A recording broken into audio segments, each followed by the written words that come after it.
Hello, আসসালামু আলাইকুম। আমি শিলা মাহফুজুর চলে এসেছি আজকে আপনাদের সামনে আরেকটা রেসিপি নিয়ে। সবাই কেমন আছেন? আশা করছি সবাই ভালো আছেন। তো চলুন আজকে তৈরি করা যাক কাঁচকলা দিয়ে ইলিশ মাছ। এর জন্য কি কি লাগছে দেখে নিচ্ছি আমরা। 4টি কাঁচা কলা নিয়েছি, কিছু ইলিশ মাছ কেটে নিয়েছি। কাঁচা কলাগুলো কেটে আমি সেদ্ধ করতে দিয়ে দিয়েছি, অল্প একটু পানি দিয়ে সেদ্ধ করে নেব।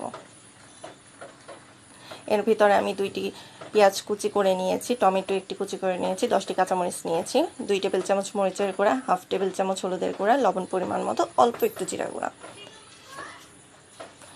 কলাগুলো আমার সেদ্ধ হয়ে গিয়েছে। কলাগুলো আমি একটি প্লেটে নামিয়ে নিয়েছি। তো চলুন শুরু করা যাক।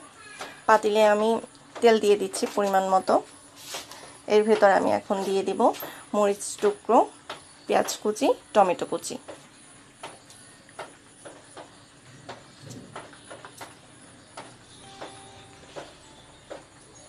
এগুলো একটু ভালো করে কষিয়ে নিব, একটু ভাজা ভাজা করে নেব। তো ভাজা ভাজা হয়ে গিয়েছে, এখন আমি গুঁড়া মশলাগুলো দিয়ে দিচ্ছি। পানি দিয়ে দিব একটু, যেন মশলাগুলো পুড়ে না যায়। পানি দেওয়া হয়ে গেলে খুব ভালো করে মশলাগুলো কষিয়ে নিতে হবে। মশলাগুলোতে যখন তেল ভেসে উঠবে, তো দেখুন ভেসে উঠেছে তেলগুলো, এই সময় আমি দিয়ে দিব ইলিশ মাছ।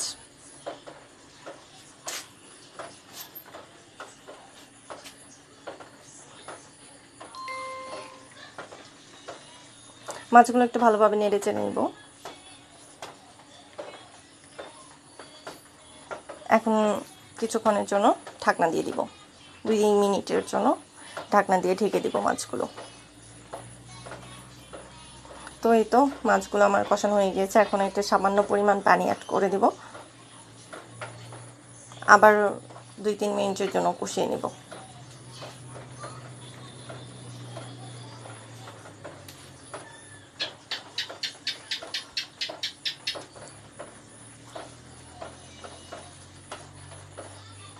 কষানো হয়ে গিয়েছে মাছগুলো, এখন আমি এতে অ্যাড করে দেব কলাগুলো, সেদ্ধ করা কলাগুলো দিয়ে একটু ভালো করে নেড়ে চেড়ে দেব।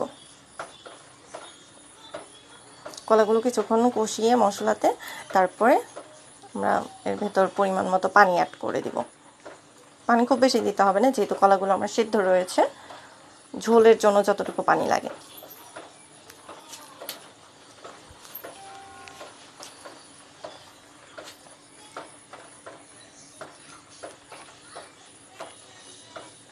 পানি দিয়ে দিয়েছি আমি। এটা যখন ঘন হয়ে আসবে, 10 মিনিটের মতো জাল করে নিলেই হবে।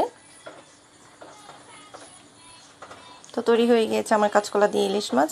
আমার রেসিপিটি যদি আপনাদের ভালো লেগে থাকে, অবশ্যই লাইক, কমেন্ট এবং শেয়ার করে জানাবেন। আর যারা সাবস্ক্রাইব করেছেন তাদেরকে অসংখ্য ধন্যবাদ, যারা করেননি তারা অবশ্যই সাবস্ক্রাইব